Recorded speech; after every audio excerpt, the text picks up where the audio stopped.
8 март е Интернационалниот ден на жената. Здраво на сите, јас сум Джейлан Велио. Денешната емисија на Гласни идеи ја посветуваме на 8 март, односно на Интернационалниот ден на жената. Меѓу народните маси постои различно сваќање на 8 март, односно додека некои сметат дека 8 март е празникот на мајката, други сметат дека 8 март е празникот на жената, без при тоа да знаат од каде е потекнала потребата за ваков празник. За вистинското значење на 8 март, односно како стигнало овој ден да биде посветен на борбата на жените за економска, политичка и социјална равноправност, со мажите ќе зборуваме со Сонја Стојадиновиќ. Здраво, Сонја, драго ми е што си дел од овој подкаст. Здраво, Джейлан, благодарам што ме покани. Го следам подкастот веќе од кога сте почнати. Навистина ми е чест да учествувам. Исто и мене ми е чест што ти гостуваш. Па може прво да се представиш ако сакаш? Јас сум Сонја Стојадиновиќ, позната помеѓу пријателите во лечарските кругови како активист, политиколог и со меѓународни контакти, кој е со левичарски и социјалистички идеи и феминистички идеи. Така што мислам дека темата многу ќе ми лежи да ја дискутираме денеска. Добро, па штом така, може да ни кажеш нешто за историскиот осврт на женската борба за економска, социјална и политичка равноправност со мажите. Интересен е моментот дека женската борба се поврзува најмногу со суфражетките, па потоа со делувањето на Роза Луксембург на 8 март, на тој период негде од крајот на 19-тиот век и почетокот на 20-тиот век на борбата на жените во општеството, тоест поточно во западните земји на Европа за равноправност, за стапеност во општеството, за правото на глас, за правото на имање на приватна сопственост и на финансиска независност од прво таткото, а потоа од сопругот. Но женската борба всушност не почнува тогаш, туку почнува со и написите уште во 17 и 16 век на Джейн Енгер и Мери Волстонкрафт, кога пишуваат за самата состојба на жената во бракот и самата состојба на жената во општеството, каде што жената била гледана како едно материјално добро, кое и дури и монета за подкосурување, која преоѓа од собственоста на таткото во собственоста на мажот и која воопшто нема никаков придонес во општеството, зборувам ниту културно, ниту економски во општеството, туку единствениот и најважниот придонес во општеството страна на жената е расплодувањето, поточно размножувањето и грижата за семејството како столб на општеството и жената како столб на тоа семејство. Потоа доаѓаат останатите, значи историски борби кои поаѓаат од времето на суфражетките и борбата на суфражетките во Британија, која потоа и се проширува не само во Европа, туку се проширува и во светот. Бидејќи еден интересен факт кој моментално баш пред неколку часот го прочитав на оваа тема е дека во 1918 година во Кина почнува да се движи, да се појавува движењето на суфражетките. Исто така и во тој период се појавува и во Индија и во Јапонија. Така што идејата за независноста на жената и равноправноста на жената во патриархалното општество во светот не е само идеја присутна и најраширена во западниот свет, туку таа се шири подеднакво и во источниот свет. Интересен момент е тоа што независноста на жената и еднаквоста на жената со мажот во општеството во колонијална Америка и во британските колонии се гледала исклучиво низ призма на почетокот, зборувам на почетокот на 18-тиот век, се гледала низ призма на сопствеништво. Значи имало случаи кога жени наследувале имотот на мажот или наследувале имотот на таткото и правото на глас, правото на учество во донесувањето на одлуки во општеството се гледало исклучиво во материјалната добит, тоест материјалното кое го имала жената, со кое располагала. Значи дека тука автоматски ги исклучуваме сиромашните жени од сиромашните слоеви и даваме право на глас, индиректно право на глас и право на учество во активностите на општеството исклучиво на богатите жени. Че го имаме тука, значи не само раслојувањето на сиромашни на богати, тука имаме прво и основно раслојување на жени кои се сиромашни, жени кои се богати. Значи дека дискриминирањето на жената не е само исклучиво по основата на родот, туку почнува и најмногу и по основа на материјалната состојба на самата жена. Потоа кратката историја ја знаеме и преку суфражетките, како што ги спомнав, борбата на Роза Луксембург и Клара Цеткин, социјалистичките идеи после и комунистичките идеи после Октомврската револуција, и сето тоа кое понатаму го имаме во облиците на различните бранови на феминизмот кои веќе почнуваат од после Втората светска војна во светот. Добро, ти благодарам.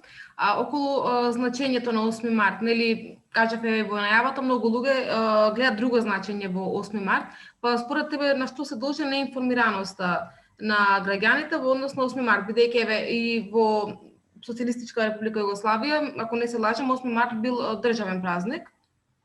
Да, беше државен празник, значи ние како не учеа на училиште, беше денот на мајката, но и денот на жената борец. Во смисол не се мислеше на денот на жената борец како партизанка, дел беше од таа култура, туку беше делот на жената борец, жената како борец општествен, затоа што мајките за нас сите мајките се храбри, за нас се мајките јунаци и мајките се столбовите и на општеството и на семејството, и секоја мајка, наша мајка, твојата мајка, мојата мајка и на секој човек, мајката за мене мајка ми е борец и јунак. И така тоа се представуваше, но и се ставаше малку и акцент на она нежниот пол, па се дават цвеки, што за мене беше малку не многу интересно, но тоа доаѓаше од времето на антифашистичката борба од Втората светска војна. Но интересното тоа што е тоа образование од каде доаѓа 8 март? Што е поврзано денот на жената, значи денот на мајката, тука денот на жената и на женскиот род, од најмали до најстари, ни дојде од времето на социјализмот, затоа што тогаш се славеше борбата за рамноправност која се постигна преку антифашистичката борба и правото на глас кој жените го добили 1945 година на југословенските простори, а со тоа и правото на учество се подигна процентот на образовани жени, процентот на жени кои учествуваат во производството, кои се не само образовани, туку кои работат, имаат работен однос, а со тоа и правото и се изборија и на правото на абортус. Значи, баш тој 8 март во Југославија, во тој образовен систем ни беше представен како, зошто 8 март се слави во Југославија. Но сепак остана тоа денот на жена, 8 март како денот на мајката, што уствари дискредитира другите жени што не се мајки. Да, точно. Тоа се провлекува и денес, за жал? Да, затоа што патриархалниот систем се уште функционира дека жената како жена не е комплетна личност ако не е мајка. И се уште мислам дека и се повеќе мислам веќе го гледаме тој дискриминирачки и понижувачки однос кој го доживуваат жени кои немаат деца поради различни причини, и бидејќи се уште се гледа жената, главната улога на жената како размножувач, за жал, но прво размножувач, а потоа главен и рамноправен придонесувач во општеството со мажот. Апсолутно, да. И се интересно, мислам, не само интересно, туку мене ме шокира фактот што и самите жени, значи, дури некои, да речам, делумно прогресивни жени, овој ден 8 март го доживуваат како ден што треба да го поминат во ресторан, кафана со колешки, пријателки, не знам, или па на некое ефтино, да речем, патување што ќе го најдат. Како женско патување, така ги рекламираат, нели, туристичките агенции. Да. Тоа ни остана, тоа патување, колку што се сеќавам, ни остана кога живеевме во социјалистичкиот стабилен систем, каде што може жени да си дозволат и кафана, дали ќе биде тоа на сопствена сметка или на сметка на работодавачот, или на патување на сопствена сметка или сметка на работодавачот на фирмата, и тоа остана, тоа е веќе дегутантно и безобразно во периодот кога живееме, кога женските права и состојбата на жената е далеку подерогирана. Значи, колку жени до сега изгубиле работен однос затоа што останале во бремени, колку жени имаат далеку помалку подобри работни услови од мажите на истото работно место, колку жената не само во Македонија, туку и во светот прима помала плата за истото работно место како својот мажки колега.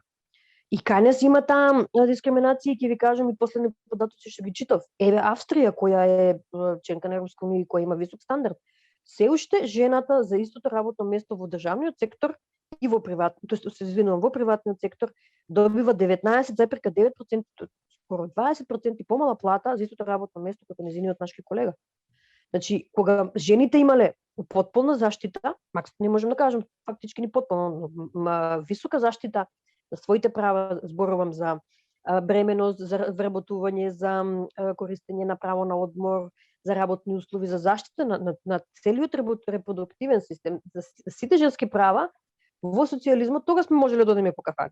Но сега кога не можеме да одиме по кафани, кога немаме со што да одиме по кафани, кога го губиме работното место само затоа што работодавачот второто или третото прашање што му е на глава во интервјуто е дали имаш семејство или дали мислиш некога да раѓаш, а тоа прашање не му го поставува на машкиот кандидат.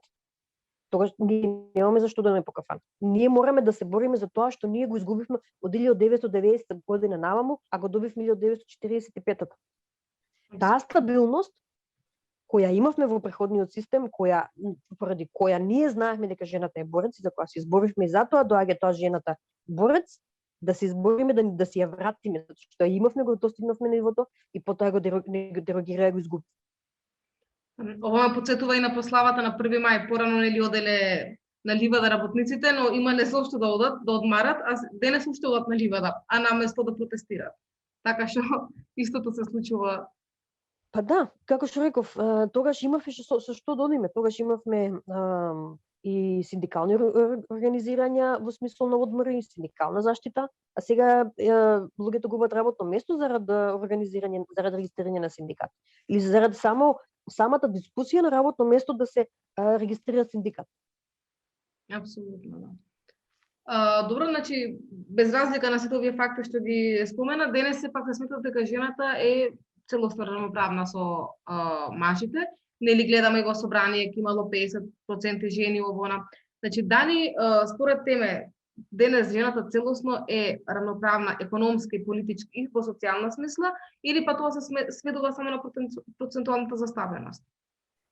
Процентуалната застапеност вие можете да ставите во било кој сектор во дел од општеството.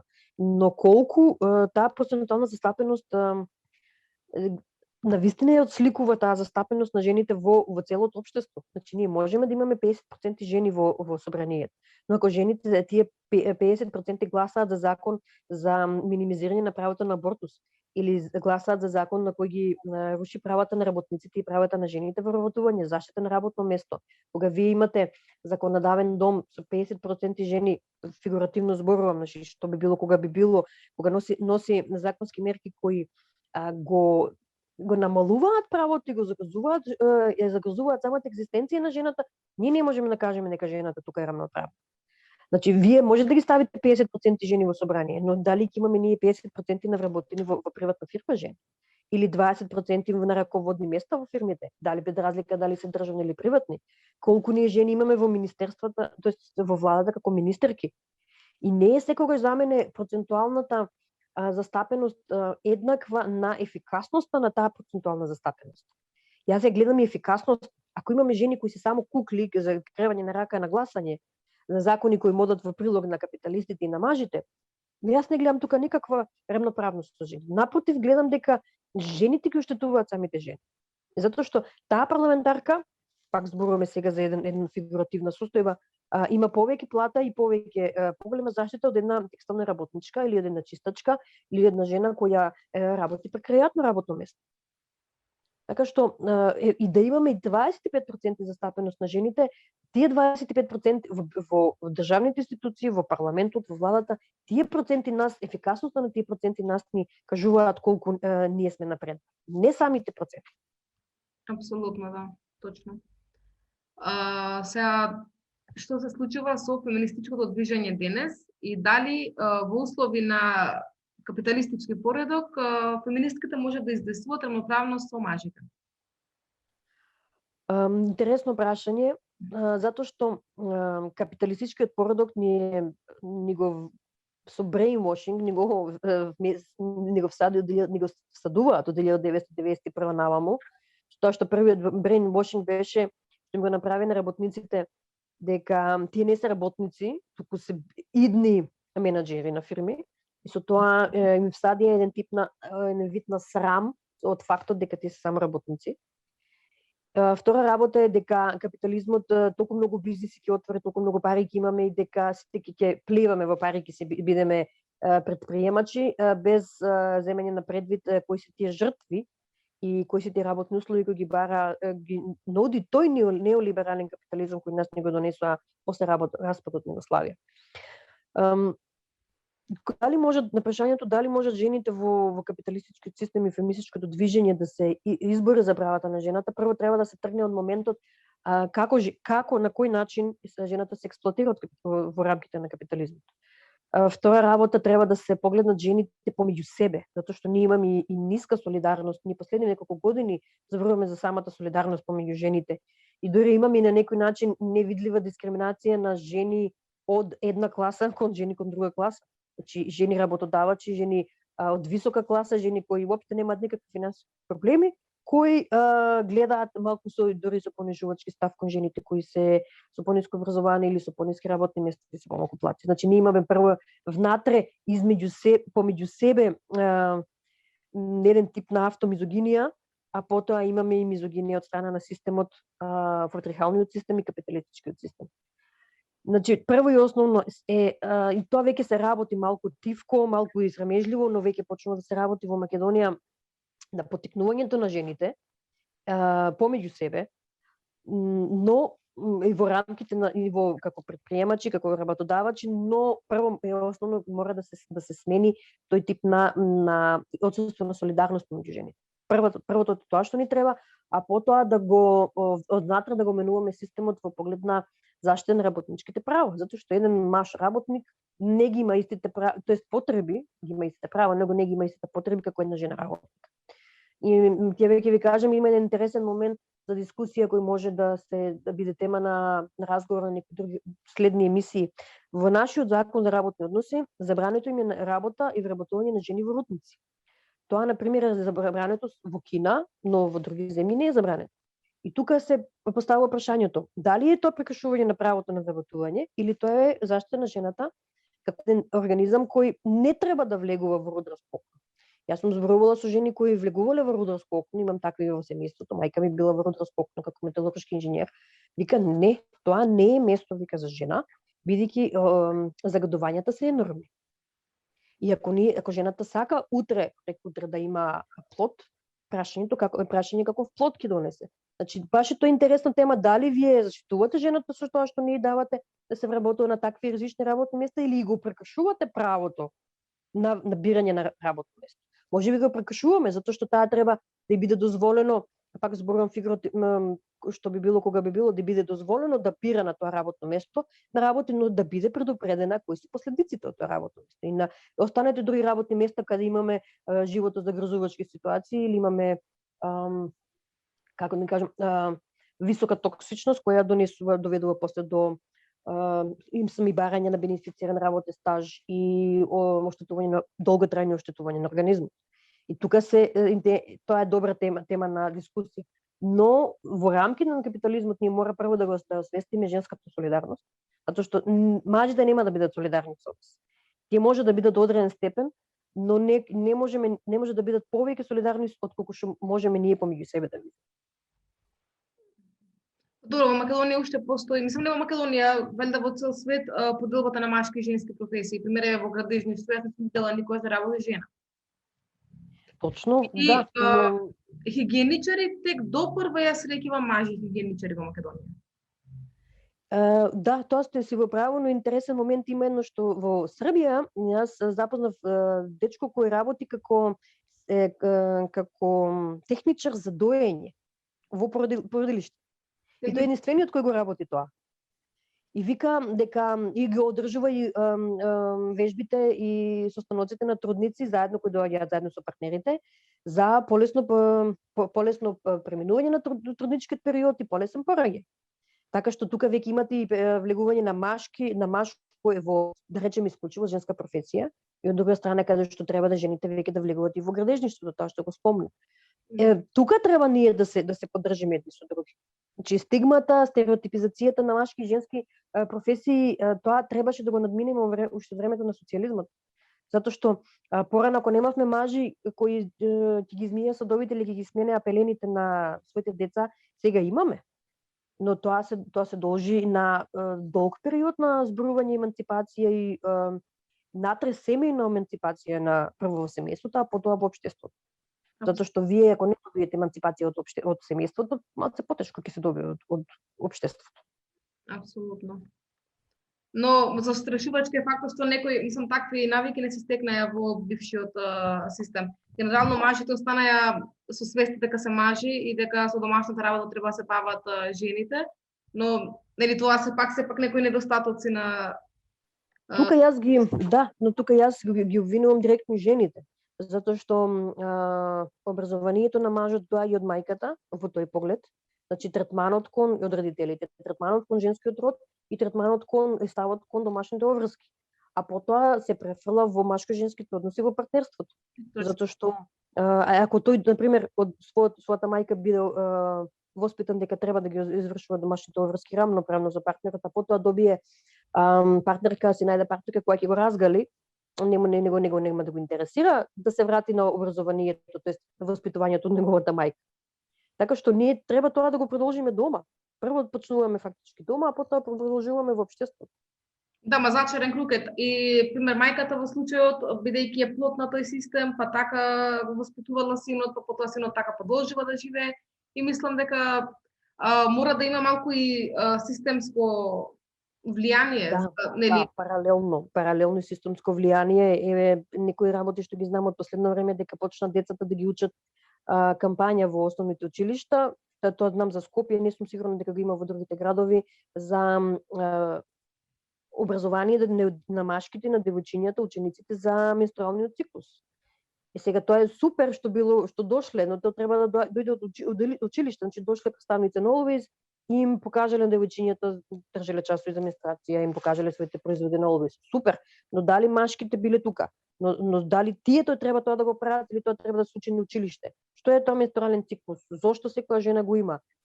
Зошто не треба да биде отфрлено како стигма? Зошто во Македонија треба да се намали ДДВ-то за хигиенски вошки? Зошто не треба да бидат тие поскапи? Мислам да бидат толку скапи како што се. Зошто ние дискутираме за менструална сиромаштија? Значи, ние веќе имаме тема да дискутираме менструална сиромаштија. Ние имаме надвор во руралните средини, надвор од градовите, ние имаме менструална сиромаштија. Една нова состојба која ние сме ја имале порано, но сега излегува на површина. Имаме многу теми за дискусија во кои треба да ги вклучиме и мажите, затоа што ако не ги вклучиме, спомнав таа солидарност помеѓу жените, но и еманципацијата не е исклучиво само во сферата во женскиот дел од општеството, туку и мажите ни се потребни да бидат еманципирани. Апсолутно, бидејќи и тие донекаде се сепак жртви на патриархатот. Да, и тие растат и се образуваат во овој систем, така што некојаш не можат да се одбранат. Затоа треба нели ако пропустот бил направен во семејството, во тој процес на воспитување, тогаш општеството треба да го поправи. Апсолутно, да. Добро.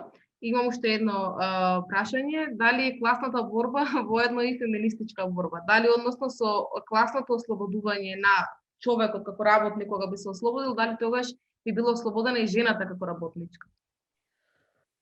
Ова, ја сега во неолибералниот капитализам во кој живееме, јас приметив дека немаме две класи. Немаме пролетаријат, немаме работник, немаме буржуазија и богаташи, туку имаме и трета класа на жени. Значи, за мене постои трета класа, можеби некој нема да се согласи со мене, затоа што жената, посебно во период на пандемијата, се покажа дека е најдискриминирана и најмногу се пандемијата удари на нејзиниот грб.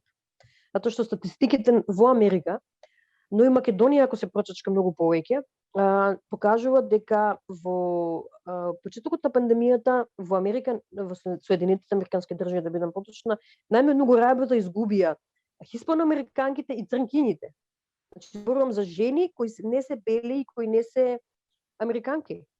Во Македонија минатата недела скоро 7.000 жени изгубија работа во текстилната индустрија. Пак зборуваме за жени.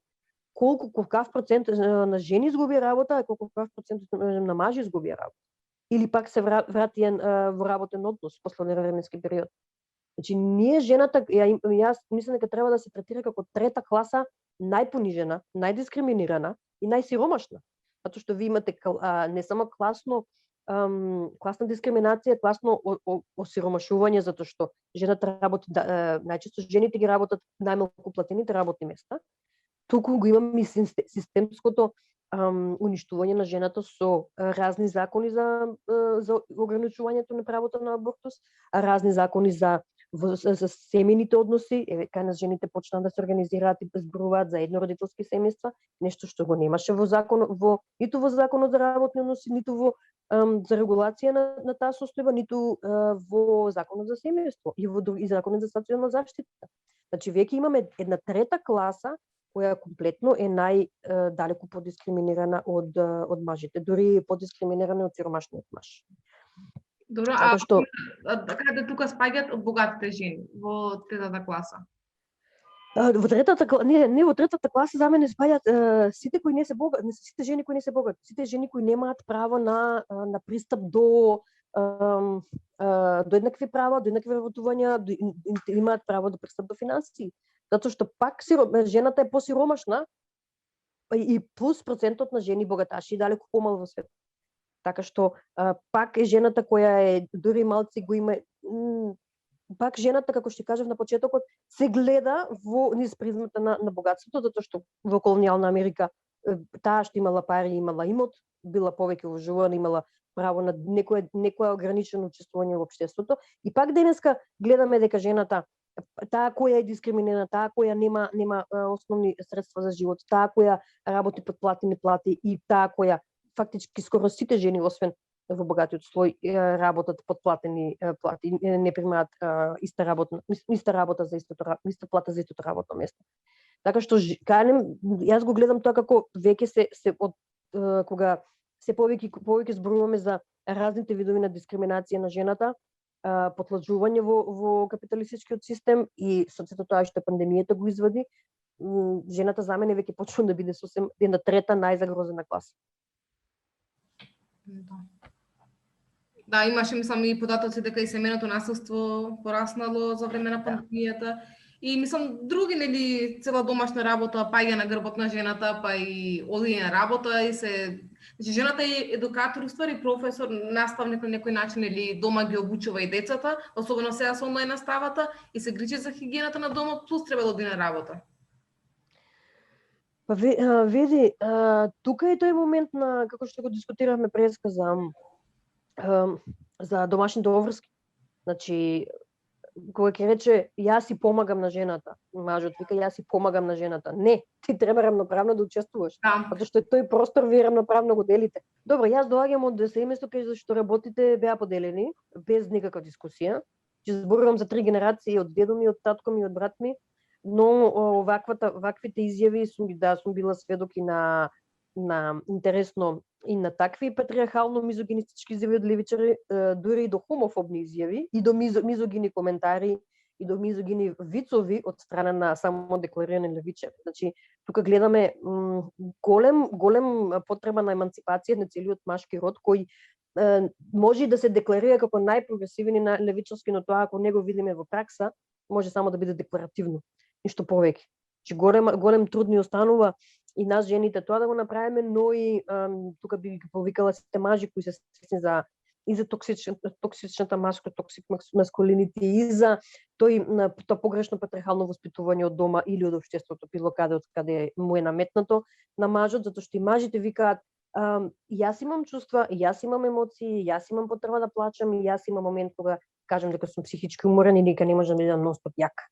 Значи прво имаме живо битие, а потоа имаме пол. И имаме емоции. Значи сите сме живи битија и сите имаме емоции. И кучето плаче, и мачерот ми мјаука кога е болен, значи тој има емоции, а камоли по луѓето. Така што имаме голема работа и тука треба и мажите да ни помогнат, затоа што и тие имаат еден дел од теретот кој треба да се отфрли. Апсолутно, така како што кажав, или патриархатот создава терет и кон нив, или во ситуација на теретот типот на, не знам, остануваат двајцата без работа, пример, во семејство и мажот и жената, и мажот чувствува поголем притисок, мислам, да се вработи, бидејќи нели тој е мажот и тој треба да го храни семејството. И тоа е притисок. Ама тука има еш еден момент друг, точно, но има еден момент кој Силвија Федеричи која со години зборува за неплатената женска работа во домот. Мажот не фрли основно општеството, а потоа и мажот не е свесен за таа енормна неплатена работа која жената ја продолжува дома. И сега кога во моменти на мажот губи работното место како хранител на семејството, а жената работи, тука треба мажот да се сврти кон домашните обврски, затоа што не само да ја одмени жената, туку затоа што и тоа е да види дека и таа неплатена работа која е енормна, статистиката кажува дека жените продолжуваат да работат дома уште 2 до 3 часа дневно кога се вратат од работа, е работа која треба да се заврши. Точно. Значи, далеку повеќе ќе машкиот партнер кога изгуби работното место, далеку повеќе ќе помогне во семејството ако ги презема врските домашни на својот грб, отколку и тој да паѓа во депресија или да падне во депресија затоа што тој не е хранител на семејството. Нашето општество се фактички целото општеството во светот се движат кон технологија, кон развивање, но и кој таквиот тренд треба да се прати со менталниот склоп. Не можеме веќе да гледаме дека мажот е хранителот. Значи, двајцата се хранители на семејството. Затоа што и самиот наш закон за брачни односи вика, вие сте партнери, не сте маж и жена. Да. Партнери, затоа е тоа убаво родово неутрално кажано, затоа што сте партнери во се. И ако не бидеме партнери во лошото, во доброто, во лошото, зашто да бидеме партнери во доброто? Апсолутно, да. Па, Сонја, други прашања немам? Драго ми беше. Тоа беше тој беа моите коментари и ставови, повик до мажите заедно и до жените за поголема солидарност и до мажите за поголемо разбирање и прихваќање на еманципацијата, затоа што навистина проблемот е заеднички и теретот е заеднички. Но штетото така и патриархатот и капитализмот така го распределило 90% жените да го носат на својот грб, а останатото да го земат мажите. И тука морам да спомнам и црквата и религиските учења која дополнително придонесува до длабоко вкоренување на патриархалното, затоа што така и од Библијата и од страна на други, мислам, дискриминација на страна на жената има и во другите религии, треба тоа да се дискутира јавно дека црквата се повеќе и повеќе придонесува во длабочување на дискриминацијата и длабоко вкоренување на жената уште подолу во општествениот систем на најниското ниво. И мислам дека е тоа голем проблем. Црквата зеде еден замав после распадот на Југославија и почнавме да добиваме квази верници и да расте влијанието. И сметам дека тоа е истинен голем проблем кој треба да се дискутира и да се земе предвид дека црквата во ниеден поглед не ја заштитува, ниту пак нешто и помага на жената, напротив и одмага. И жената е вечниот виновник за се што се лошо што се случува во општеството. И мислам дека треба тоа не само ние да го дискутираме во општеството, туку и треба жените да се освестат и да видат кој навистина ги дискриминира. Да, ма тоа е на голема хипокризија, но долга тема за... Ама тоа треба да се начне, значи тоа треба јасно и гласно да се зборува. Имаше едно многу убаво меме на топаница, жена си мава топаница самата во себе, на својата глава и пишува жената ја брани црквата. Значи бранењето на црквата е како да се удари жената топаница самата на себе. Да. Така што сметам дека и тоа е еден проблем кој треба најмногу да се дискутира во рамките на правата на борбата на жената за равноправност и неравноправност и независност во општеството. Да не бидеме жените да бидеме гледани исклучивно из призмата дали таа била мажена или не била мажена или родила дете или не родила дете. Па јас мислам дека се враќаме негде околу 17 век. Тука негде 17-18 век каде што жените имаме слобода на движење, но се уште се сочуваме и патуваме, се уште се сочуваме со мизогини коментари кои ти дозволил, имаме Саудиска Арабија, жената не може да вози, не може да излезе без машки придружник и така натаму. Мал милион, значи не само во Македонија, туку во светот, мал милион коментари и критики. Во Македонија, например, за жал, пак кажав, не се гледа исклучиво дали е мажена, низ призмата дали е мажена, дали родила деца. Значи не се гледа низ призмата на образованието, на постигнувањето во општеството, да придонесот низ во општеството, што дава, како таа го менува во позитивен правец општеството, но туку се во ред тоа. Но ако не е мажена и ако нема деца, не вреди ништо. Жалам, но мислам дека заврши периодот кога жената беше третирана како стока и машина за расплод. Апсолутно. Да, сега џабе е се ако нели немаш дете. Мене ми се случило на интервју за работно место на третото и четвртото прашање, ја карикирам кој беше поред, дали сум мажена и дали имам намера да раѓам во следните 5 години. Јас кога реков дека според закон е забрането да ме прашаат, добив уште 2 прашања следно формални и тука заврши дискусијата. Така што порано кога коментиравме на интервју дека тоа не треба да се праша, бевме автоматски исклучени од интервјуата. Сега кога влезе во законот, пак се наоѓа дупка за да се исфрли жената кандидат.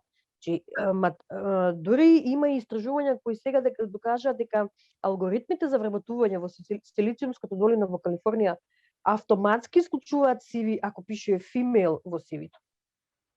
Че можеш да видиш на кој начин суптилно технологијата пак ја исфрла жената од вработување. И ја прави директно зависно од мажот. Преска тоа што го дискутиравме за процентуалната застапеност и слично, свеста е битна. Значи, џабе, не знам, колку сака жени нека има вработени и слично, ако свеста на мажите, перцепцијата на мажите на општеството не се промени кон жената, мислам дека залудно не се сите закони регулативи. И на мажите кон жената и на жените кон себе си. И на жените кон себе. Затоа што ние имаме и автомизогинија. Имаме и автомизогинија. Така што ние имаме пак таа дискриминација на жените од повисоките слоеви кон жените од пониските слоеви и плюс дополнително пак на мажот кон жената. Да. И на целото општество, мислам, кон жената. И сметам дека пак таа процентуалност која зборувавме на почетокот треба да се критикува, затоа што пак мене не ми значи ништо жените да бидат 50%, дури 70% представени секаде во општеството, и во приватниот и во државниот сектор, се додека тие се само како процентуална застапеност и не се функционални во заштита на жената во општеството. Апсолутно. Бројките ништо не ми значат. Кога ќе ми дадат мене плата која е иста како за работното место на мојот машки колега, кога јас ќе имам без проблеми имам трудничко боледување и без проблеми ќе си го планирам семејството, и кога ќе имам заштита од социјалниот систем, ако решам да бидам самохран родител, тогаш можеме да зборуваме дека жените се дека тие 50% или 75% во собранието се извршиле својата улога. Па дури и биле 5%, важно е да се извршува својата улога за која е дадена таму. Апсолутно. Сина, ти благодарам за разговорот. Ако немаш да додадеш или некоја порака дадеш во пресвет на 8 март? Во пресвет на 8 март ќе дадам порака, како што спомнав и преска, мажите повеќе да се освестат, затоа што ние не сме заедно сме и не можеме едни на некој начин, не треба да бидеме едни против други, треба да бидеме едни за други во општеството, затоа и сме создадени. Жените, мажите да сватат сензибилноста на женскиот род и малку повеќе да бидат да зборуваат и да се едуцираат за еманципираност, за својата еманципираност зборувам, да сватат дека и тие имаат емоции, дека и тие можеби дека нема да им падне куната на глава кога ги изберат садовите и дека кога ги нахранат децата или ги избањаат или ги сменат пелените, што и тоа се нивни деца. И жените да имаат поголема да зголемат солидарност помеѓу себе. Затоа што ако не ја добиеме солидарност меѓу себе, не ја подигнеме, тешко дека ништо ќе постигнеме во општеството. Апсолутно. Благодарам на поканата за учеството и шанса да си ги искажам своите ставови, па кој сака нека се согласува или не се согласува со нив, сепак тоа се лични ставови во нашата дискусија. Точно, ти благодарам и мило ми беше што прифативаш дел од ова. Еве друг аспект отфативме на темата, особено со соговорник како тебе. Баш размислував дали да бидем маж или жена соговорникот, да видиме за нели и мажите што има да кажат за 8 март, ама тоа ќе го ставиме за понатаму. Убаво е да се чуе нивното мислење, затоа што сите сме заедно во општеството, не сме во истата каша заедно, но сме заедно во општеството. Така што и убаво е да се види кои се гаповите и проблемите во нивните перцепции, каде е потребна едукација и еманципирање, а каде не. Росонја, ти благодарам, а почитувани на тебе. За повеќе емисии следете на YouTube каналот Гласни идеи.